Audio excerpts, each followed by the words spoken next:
Assalamualaikum warahmatullahi wabarakatuh. Saya Anissa Nazla Safia. Di sini saya akan menyelesaikan tugas UTS mata kuliah Ilmu Tauhid mengenai sifat wajib dan mustahil Allah Subhanahu wa taala beserta arti dan penjelasannya.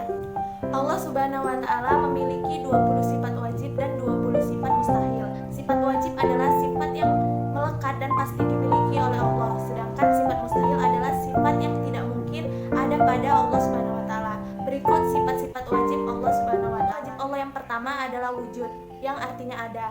Maksudnya, Allah adalah zat yang pasti ada.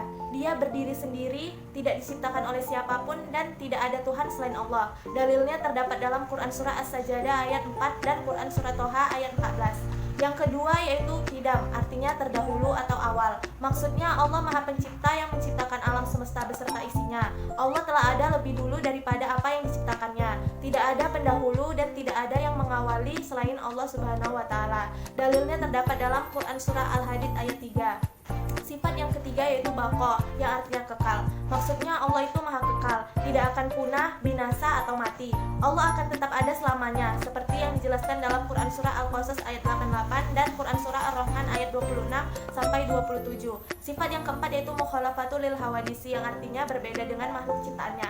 Maksudnya Allah sudah pasti berbeda dengan ciptaannya. Dialah zat yang maha sempurna dan maha besar. Tidak ada satupun yang bisa menandingi dan menyerupai keagungannya. Dalilnya terdapat dalam Quran Surah Al-Ikhlas ayat 4 dan Quran Surah Asy-Syura ayat 11. Sifat yang kelima yaitu qiyamuhu binafsihi, yang artinya berdiri sendiri. Maksudnya Allah itu berdiri sendiri, tidak bergantung pada apapun dan tidak membutuhkan bantuan siapapun. Dalilnya terdapat dalam Quran Surah Al-Ankabut ayat 6. Sifat yang keenam yaitu wahdaniyah, artinya esa atau tunggal. Allah Maha Esa atau tunggal, maksudnya tidak ada Tuhan selain Allah Subhanahu wa taala. Dialah satu-satunya Tuhan pencipta alam semesta yang wajib kita sembah. Tidak ada sekutu baginya. Dalilnya terdapat dalam Quran Surah Al-Anbiya ayat 22. Sifat yang ketujuh yaitu qudrat, yang artinya berkuasa. Maksudnya Allah Maha Kuasa atas segala sesuatu. Tidak ada yang bisa menandingi kekuasaan Allah. Dalilnya terdapat dalam Quran Surah Al-Baqarah ayat 20. Sifat yang kedelapan yaitu iradat, artinya berkehendak. Maksudnya, apabila Allah sudah berkehendak, maka jadilah hal itu dan tidak ada seorang pun yang mampu mencegahnya. Dalilnya terdapat dalam Quran Surah Hud ayat 107. Yang kesembilan yaitu ilmun, artinya mengetahui. Maksudnya, Allah Subhanahu wa taala mengetahui atas segala sesuatu, baik yang terlihat maupun yang tidak terlihat. Bahkan Allah mengetahui isi hati paling dalam setiap makhluknya. Dalilnya terdapat dalam Quran Surah Qaf ayat 16. Sifat yang ke-10 yaitu hayat, artinya hidup. Maksudnya Allah Subhanahu wa taala adalah yang maha hidup. Allah tidak akan pernah mati, binasa ataupun musnah. Dia kekal selama-lamanya. Dalilnya terdapat dalam Quran Surah Al-Furqan ayat 58. Sifat yang ke-11 itu sama, artinya mendengar. Maksudnya Allah maha mendengar baik yang diucapkan maupun yang disembunyikan. Dalilnya terdapat dalam Quran Surah Al-Maidah ayat 76. Yang ke-12 yaitu basar, artinya melihat. Maksudnya Allah melihat segala sesuatu. Penglihatan Allah tidak ada batasnya. Dia mengetahui apapun yang terjadi di dunia. Dalilnya terdapat dalam Quran Surah Al-Hujurat ayat 18 dan Quran Surah Al-Baqarah ayat 265. Sifat yang ke-13 yaitu qalam, artinya berfirman. Maksudnya Allah itu berfirman, dia bisa berbicara atau berkata secara sempurna tanpa bantuan dari siapapun. Hal ini dibuktikan adanya firman Allah dari kitab-kitab yang diturunkan lewat para nabinya. Dalilnya terdapat dalam Quran Surah Al-A'raf ayat 143. Yang ke-14 yaitu qadiran, artinya berkuasa. Maksudnya Allah maha kuasa atas segala sesuatu yang ada di alam. Dalilnya terdapat dalam Quran Surah Al-Baqarah ayat 20. 15 yaitu muridan, artinya berkehendak. Jika Allah sudah menakdirkan sesuatu, maka tidak ada yang menolak kehendaknya. Dalilnya terdapat dalam Quran Surah Hud ayat 107. Yang ke-16 yaitu aliman, artinya mengetahui. Allah maha mengetahui segala sesuatu, baik yang nampak maupun yang disembunyikan. Tidak ada yang bisa menandingi pengetahuan Allah Subhanahu wa taala. Dalilnya terdapat dalam Quran Surah An-Nisa ayat 176. Yang ke-17 yaitu hayyan, artinya hidup. Allah adalah zat yang maha hidup. Allah tidak akan mati, tidak akan tidur ataupun lengah. Dalilnya terdapat dalam Quran Surah Al-Furqan ayat 58. Sifat yang ke-18 yaitu sami'an, artinya mendengar. Allah itu maha pendengar, tidak ada yang terlewatkan bagi Allah dan tidak ada pula yang melampaui pendengarannya. Allah selalu mendengar pembicaraan manusia, permintaan, dan doa-doa hambanya. Yang ke-9 yaitu basyiron, artinya melihat. Basyiron juga memiliki arti melihat. Maksudnya Allah selalu melihat gerak-gerik dan mengawasi hamba-hambanya. Oleh karena itu, Kita sebagai manusia sudah seharusnya berbuat kebaikan karena Allah melihat semua yang kita kerjakan. Yang ke-20 yaitu mutakaliman, artinya berfirman atau berkata-kata. Sama dengan kalam, mutakaliman juga berarti berfirman. Firman Allah tersebut terdapat di dalam kitab-kitab suci yang diturunkan lewat para nabi. Selain sifat wajib, Allah memiliki sifat mustahil, yaitu yang pertama adam, artinya tiada. Sifat ini kebalikan dari sifat wajib, yaitu wujud yang artinya ada. Maksudnya Allah tidak mungkin tidak ada. Segala sesuatu yang ada di alam semesta ini merupakan ciptaan Allah. Mustahil alam semesta ini ada jika Allah yang menciptakan tidak ada.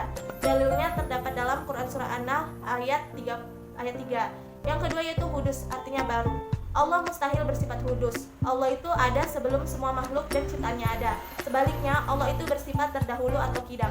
Dalilnya terdapat dalam Quran surah Al-Hadid ayat 3. Yang ketiga yaitu fana, artinya binasa atau rusak. Sifat ini merupakan kebalikan dari sifat Allah yaitu baqa yang artinya kekal. Allah tidak mungkin musnah, binasa, rusak ataupun mati karena Allah itu abadi dan kekal selama-lamanya. Dalilnya terdapat dalam Quran surah Ar-Rahman ayat 27. Sifat yang keempat yaitu mumasalatu lil hawadis, artinya serupa dengan makhluk. Allah mustahil serupa dengan makhluknya. Allah itu berbeda dengan makhluknya, baik zat, sifat, ataupun perbuatannya. Tidak ada satupun yang menyerupai Allah. Hal ini sesuai dengan firman Allah dalam Quran surah Al-Ikhlas ayat 4. Yang kelima yaitu ihtiyazu li ghairi, artinya berdiri dengan yang lain. Maksudnya Allah tidak memerlukan yang lain dan mampu mewujudkan atau mengatur segala sesuatu secara sempurna tanpa bantuan siapapun. Allah itu maha sempurna dan maha berdiri sendiri atau qiyamuhu binafsihi. Dalilnya terdapat dalam Quran surah Al-Ankabut ayat 6. Yang keenam yaitu ta'adud, artinya berbilang. Maksudnya Allah mustahil berbilang atau lebih dari satu. Allah itu wahdaniyah yang artinya esa atau tunggal. Allah maha esa, tidak beranak dan tidak diperanakan. Dalilnya terdapat dalam Quran surah Al-Ikhlas ayat 1-4. Yang ketujuh yaitu azun, artinya lemah, yang merupakan lawan dari kudrat yang artinya berkuasa. Allah tidak mungkin lemah dan Allah itu berkuasa atas segala sesuatu. Dalilnya terdapat dalam Quran surah Al-Baqarah ayat 20. Sifat yang kedelapan yaitu karoha, artinya terpaksa. Allah mustahil bersifat karoha. Allah itu bersifat berkehendak atau irodat. Allah tidak terpaksa dalam melaksanakan apa yang Dia kehendaki. Dalilnya terdapat dalam Quran surah Al-Buruj ayat 16. Yang kesembilan yaitu jahlun, artinya bodoh. Mustahil bagi Allah bersifat jahlun karena Allah maha mengetahui segala sesuatu yang ada di alam semesta. Tidak ada makhluk yang bisa bersembunyi darinya karena Allah itu maha sempurna. Dalilnya terdapat dalam Quran surah Al-Hujurat ayat 18. Yang ke-10 yaitu mautun, artinya mati. Maksudnya mustahil Allah itu akan mati. Allah bersifat hidup atau hayat. Allah tidak akan mati dan akan hidup kekal sampai kapanpun. Dalilnya terdapat dalam Quran surah Al-Furqan ayat 58. Yang ke-11 yaitu sumun, artinya tuli. Allah tidak mungkin tuli. Allah maha mendengar segala sesuatu yang ada di alam semesta ini. Tidak ada yang bisa luput dari pendengarannya. Mustahil Allah tidak mendengar walau hanya sedikit pun. Dalilnya terdapat dalam Quran surah Al-Baqarah ayat 127. Sifat mustahil yang ke-12 yaitu umyun, artinya buta. Allah tidak mungkin buta. Allah maha melihat. Allah melihat segala yang nampak maupun yang disembunyikan. Tidak ada satupun yang luput dari penglihatannya. Dalilnya terdapat dalam Quran surah Al-Hujurat ayat 18. Sifat yang ke-13 yaitu bukmun, artinya bisu. Merupakan sifat mustahil bagi Allah karena Allah bersifat kalam, artinya berfirman. Jika Allah bisu, tidak mungkin Allah menurunkan wahyu kepada para nabi. Dalilnya terdapat dalam Quran surah An-Nisa ayat 164. Yang ke-14 yaitu azizun, yang artinya lemah. Maksudnya Allah mustahil bersifat azizun. Allah maha berkuasa, tidak mungkin Allah itu lemah. Segala sesuatu yang terjadi itu atas kehendak Allah dan kekuasaan Allah. Allah tidak memerlukan bantuan siapapun. Yang ke-15 yaitu karihan, artinya maha terpaksa. Allah tidak mungkin bersifat karihan karena Allah maha berkehendak atau muridan. Semua yang ada di alam semesta ini terjadi atas kehendak Allah. Allah tidak akan pernah terpaksa melakukannya. Sifat yang ke-16 yaitu jahilun, yang artinya maha bodoh. Ini merupakan sifat mustahil bagi Allah karena Allah maha mengetahui. Semua ilmu yang ada di alam semesta ini bersumber pada Allah Subhanahu wa Ta'ala. Oleh karena itu tidak mungkin Allah bodoh. Yang ke-17 yaitu mayitun, artinya mati. Allah Subhanahu wa Ta'ala itu kekal dan abadi, tidak ada awal maupun akhir. Allah tidak akan pernah mati. Bahkan Allah itu tidak akan pernah tidur dan tidak pernah lupa. Allah tidak pernah merasa lelah. Jadi mustahil bagi Allah bersifat mayitun. Yang ke-18 yaitu as-sama, artinya yang maha tuli. Allah tidak mungkin bersifat maha tuli. Allah itu maha mendengar, bahkan yang paling tersembunyi sekalipun. Allah mendengar apa yang tidak kita dengar. Lalu sifat yang ke-19 yaitu a'ma, artinya maha buta. Maksudnya mustahil Allah itu buta. Allah melihat semua ciptaannya tanpa terkecuali, bahkan yang tersembunyi di dalam hati.